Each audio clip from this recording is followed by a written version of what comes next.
And Zambia has advised Ghana to take steps to ensure measures have been put in place to prevent future accumulation of debts. This, it believes, will secure the country financing assurance from its bilateral creditors by next month.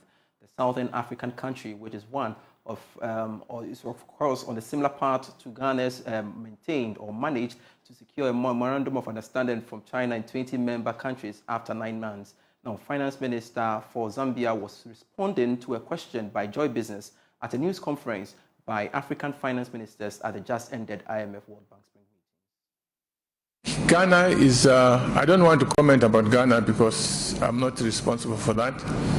All I can say is that for us, the most important thing was to accept that we have a problem. Yeah? Right from the very beginning, Zambia, we accepted that we have a problem. Let's not hide it under the carpet. Come out and say, you have a problem. After that, we searched around and say, what are the possible solutions? What was on the table was a common framework. We searched around to say, what else is available to solve this problem? The only thing that we saw as being viable was the common framework because it was supported by the international community, having discussion amongst themselves. So we said, this is the route to go. The third thing, to get the support of the international community, lenders and other people. Obviously, they must come to the conclusion that you are worthy of their support. You are worthy of their support. You are willing to take steps to assist yourself. Otherwise, what would be the point in assisting anyone who is not serious? So we concluded, not even concluded, we are convinced that we needed to reform ourselves. Obviously, there was a problem. We needed to undertake reform of making sure that we don't allow a further reoccurrence of debt in the future. So we put a law in Parliament which tied my hands to say, going forward, you cannot be as like those in the past. So we tied our hands for Parliament to have more power and the restrictions on borrowing. We also say to ourselves, money is now limited. This money is going to be spent on the most critical of all interventions. Back home in Ghana, prices of petroleum products are expected to go down at all pump stations beginning today, October 16, for the next pricing window. Now, prices are projected to witness 2% and 6% reduction. I beg your pardon. Now, according to the Institute for Energy Security, the reduction reflects international market dynamics. Joining us via Zoom is Nana Amwesi VII, who is the Executive Director for IES, for more on this. Thanks so much, sir, for joining me on Business Live. Good to know prices will drop. What is informing this projection? Thanks for having me this afternoon. The last 2 weeks, we monitored the performance of liquid fuels on the Standard & Poor's Platts benchmark, and we realized that key products like gasoline, gas oil, and LPG are dropping in price on the international market. Gasoline is now trading at $849 per metric ton. It means that it has dipped by almost 13% over the last 2 weeks. Gas oil is also trading at $929 per metric ton, a drop in price of about 6.5%. LPG is trading at $532 on average terms, and that also suggests a 9.4% drop in price on the international markets. And basically, we are an oil importing country or fuel importing country. So whatever happens on the global front impacts on us either negatively or positively. In this case, because prices are dropping on the world markets, then of course it should also translate into our two-window pricing mechanism that we have today. BDCs, the importers will sell at a reduced rate to OMCs, and the OMCs are expected to extend same to us. I see. One would wonder how significant is this reduction, 2 to 6% for petrol and diesel, you would say? Well, ordinarily, this should have really given us almost close to 8% drop on average terms. However, you also know that we use the dollar to import this fuel. Over the last 2 weeks, the dollar has gained strength against the Ghana cedis, and it means that the cedi has depreciated by almost 1.42%. The depreciation of the cedi means that importers will need more cedis to buy same dollar as compared to last 2 weeks. That will also be priced in by the importers. And so the cedi depreciation is one variable that will reduce the advantage that we have from the world market. And so in our projection, we included that variable, the forex variable. And so we cannot have the 8%, but between 2 to 6%, consumers will enjoy that drop on the local market. Again, we've got to maintain this momentum. How do we sustain this drop? And what's the projection for the next pricing window, Nana? It is not easy to tell how the direction of fuel will go in the next 2 weeks. One, it will depend on the performance of the Ghana cedi against the US dollar. It also depends on world fuel market performance. We can't tell how it's going to go, particularly when we have the Israelis and the Palestinians conflict. If it should escalate, then of course Iran may be roped in. And you understand that Iran is a major oil producing country, producing close to 3.2 million barrels per day. That is the production rate of Angola and Nigeria combined. And so as a major oil producer, if the conflicts escalate and gets to involve them, then of course we have an issue at hand. But then as we speak now, it doesn't have any much impact until it escalates. But if it does, then it means that dynamics will also change.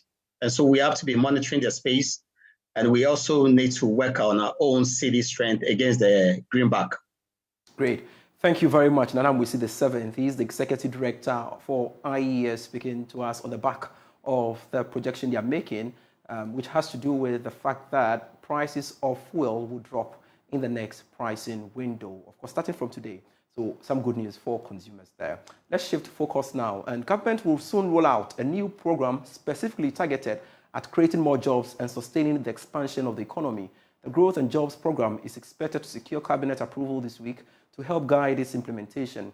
Minister for Information, Kojo Ponkruman, has been giving more details about this initiative to join business in Marrakesh, Morocco, on the sidelines of the annual IMF World Bank Spring meetings. At the macro level, we are seeing the numbers stabilizing. Many are asking, when are the people at the ordinary level, in terms of the social impact of all these things we are seeing, when are we going to feel that impact? Because there are some who still think that we are not feeling the impact. I mean, I think it's good to agree as a first point that we are beginning to see a turnaround in the numbers at the macro level. Admittedly, when you talk of trickle-down economics, it takes a while for it to trickle down, and we're expecting that sooner than later it will trickle down. But I think the president's also been clear that we need to quicken efforts that ensure trickling down. That's why, for example, if you take growth is about how is the economy expanding or gearing up productivity. The target was about 1.5. But I think the president was quite clear that some efforts need to be put in place, particularly in the area of agriculture, etc., to ensure that it picks up faster than the 1.5. And already we are seeing about a 3.3, 3.2. Coupled with that, also then means that food price inflation will be tinkering down a little bit. And so the idea is to quicken it so that it trickles down faster. And are we going to see anything change, or we are still going to be on the trajectory because those past policy measures have seen the macro numbers moving towards the direction that some may describe it as good? I mean, I think you're going to see a deepening of the measures that are bringing about the turnaround. On the growth side, the president has asked for a jobs and growth plan to be submitted to him. I know the Ministry of Finance and the related ministries have done a lot of work on it. It should be signed off the coming weekend or so at the cabinet retreat, and then you see a deepening of the growth agenda on the cost of living side, which has been one of our biggest challenges as a country in the last about 1.5 years or so. The central bank is continuing with its tightening policy. They've been quite clear about that. It's helping on the non-food side, and the rail sector side, led by Agric Ministry and Transport Ministry, are also working to ensure that on the food side they can also help to bring it down a little bit. So again, there as well, you see a deepening of the efforts. And then if you go to the fiscal side, we are clear that we want to keep the primary balance in shape so that we're able to reduce the rate of new debt accumulation. I think if you look at the numbers for the first 2 quarters of the year, it tells you that, again, we're on track on that, and there will be a deepening of that as well. So long and short is that you will see a deepening of the efforts that are bringing about the turnaround in the second, in the final quarter of the year. Tell me more about this jobs and growth document that Cabinet is set to give a green light to. Why this? Because some say that the policies are already there. It's about fast-tracking and strict commitment, whipping all the agencies to line to implement. Absolutely, but if that was to hold, then no government will even prepare an economic program or a budget. You need to always be examining the results from what you are doing and seeing what you can do more of, which is working, and stop doing what is not working. It's in that context that growth programmed at 1.5, the president said, I need this thing to move faster, because growth comes with jobs usually, and jobs bring incomes to people. Incomes allow people to have a higher quality of life. So the president says, I'm seeing 1.5, can we do better than 1.5? What do? You detail out the measures you need to take, and now you're beginning to see it. Next year, what is it, 2.8? If nothing happens, so what are you going to do to move it from 2.8 to maybe 3 or 3.5? Those are the additional measures that you need to take. So it's in that context that he's asking us to deepen all the measures that are being taken. Still watching Business Live, here with me, Pius Kojobaka. We've got more stories for you after this break. Hello, welcome back. The Ghana Hotels Association has announced that the hospitality industry in the Volta and Eastern regions have been heavily impacted as a result of the spillage of the Akonsombo and Kwon dams. According to the association, most of recreational areas and hotels along the Volta Lake have been badly affected, forcing them to shut down. Speaking to Joy Business, president of the association, Dr. Edward Akanyamike Jr. expressed worry patronage would drop drastically, thereby affecting their profit margins. Village started, we were monitoring what was going on through our regional branches, especially the Eastern region and the Volta region. And yesterday we got some reports from the Eastern region. They actually took a visit to some of the affected resorts. We're talking about Afikiko River Resort at Akosombo, and then Alos Bay at Impoku, Royal Senchi, Adi Lake Resort. These are all facilities that have been affected. What they observed was that for now the flood has affected their sitting areas, the outdoor sitting areas. So the challenge is the external or outdoor sitting areas. Again, from the Volta, a very detailed report yet. For now, we has also been affected, but again, we haven't had a report that the rooms have been affected. The issue now is about the perception that it has created with regards to patronage, because accessing the hotels is becoming a challenge. Accessing those resorts is becoming a challenge because of the flood. So certainly, patronage has gone very low. That's the situation now.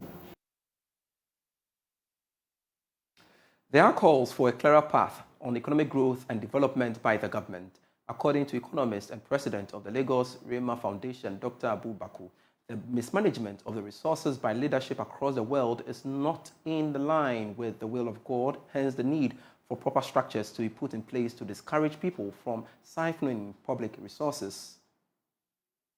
Imagine your nation has direct access to God. What level of development? It means whatever is God's design in heaven, like we see in Hebrews chapter 11, Abraham was looking for a city with foundations whose architect and builder is God. So the maker of the nation, the maker of your business, the maker of your family, the maker of even your thought patterns, the maker of your economy, economic development will be God. Besides, directly, it is written that when you praise God, then God will give rain to the earth. It's not only in Psalm 22 verse 3 where God comes enthroned, because the tabernacle is where God's throne is, but you also have Psalm 67. It says, let the peoples praise you. Let all the peoples praise you. As part of measures to improve the mental health across all sectors of the economy, organizations have been entreated to put up stringent policies to address the mental well-being of their workers. According to Executive Director for Supreme Healthcare Management Services, this is key to improving productivity at workplaces. She spoke to Joy Business at the EAP African Summit. The EAP Africa Summit is a Pan-African event that has emerged as a pivotal platform for promoting employee well-being and organizational success in terms of bringing together entrepreneurs, government officials, human resource professionals, mental health experts from all industries across Africa. Patients were circled stressed on the need to create awareness and deepen the discussion around prioritizing employee mental health and psychosocial well-being. They think that it's a Western concept. So it's like, I've got my family, I've got my community. Why should I contact somebody with regards to my personal issues? So I think these are some of the issues that they're not able to relate and connect to it. But I think things have changed now. COVID-19 obviously has brought the whole concept of workplace mental health to the forefront. And people are now realizing that I need to be mentally sound to be able to function at work. And when we talk about mental health, we're not talking about mental illness whereby we see mad people. When we talk about mental health, it's on the same par as physical health, because at the end of the day, our mental health, our mind space, is the epicenter of our functionality. Without a sound mind, you cannot function physically. Our mental state determines our daily functionality. So your mental state consists of your creativity, your decision making, emotions, your thoughts, your decision making, your judgment. So you bring all that to work. So to be able to enhance that, it's really important that you have support when you're going through challenges to be able to maintain an optimal mental state. The players at the summit called for an increased investment and efforts amongst organizations in implementing measures to actively support employees' mental well-being. The Africa Data Centers, a business of Cassava Technologies and the Pan-African Technology Group, has signed a partnership agreement with the United States International Development Finance Corporation, DFC. The agreement reaffirms the shared commitment to strengthen information communication technology infrastructure in Africa. According to the Development Finance Corporation, the continuous interest in supporting Africa data centers expansion in countries eligible for DFC financing, including Ghana, will help mobilize funds from its existing financing commitment of $300 million to develop a first-of-its-kind data center that will provide up to 30 megawatts of IT load. Speaking at the signing ceremony, the Chief Financial Officer of Africa Data Center, Mr. Finhai Munzara, said the partnership will allow the center to leverage part of its existing financing commitment to help Ghana in IT infrastructure. We know that by 2030, 1 in 6 users of the internet will be African, and this is what's driving a lot of the demand. Our partnership and cooperation with DFC started a few years ago, and after signing a $300 million facility, the DFC has already supported us so far in building out our strategy and developing critical infrastructure in South Africa and in Kenya. It is my pleasure today to celebrate extending that partnership into developing similar hyperscale infrastructure in Ghana. In Ghana, we've secured a site. We've secured a site within the trade fair. This is a secure site within the city limits. We like the site because it is not only secure and well connected, it is very close to all the landing stations as well. The American ambassador to Ghana, Virginia Palmer, said public-private partnerships are integral to the development and expansion of economies in the world. She assured that the U.S. government will continue to support Ghana leverage technology to increase production in agribusiness and also create jobs. This is something that Vice President Harris talked about when she visited Ghana and announced that we would have a digital transformation Africa initiative, and we have agencies across the U.S. government working to support that. We want to improve access to agricultural and weather data, so USAID is supporting the use of ICT-based tools to help smallholder farmers manage their operations. There's some partnership with Google, an American company, to predict weather and prevent people from being subject to floods, but better able to process crops and avoid damage to harvest loss, that kind of thing. We want to streamline and digitize customs processes and business development services to improve revenue collection for the government of Ghana, reduce losses, and increase investment in high-value agricultural goods. This partnership between the Africa Data Centers and the Development Finance Corporation also highlights the key role technology will play in ensuring that Ghana continues its upward trajectory of becoming a digital economy.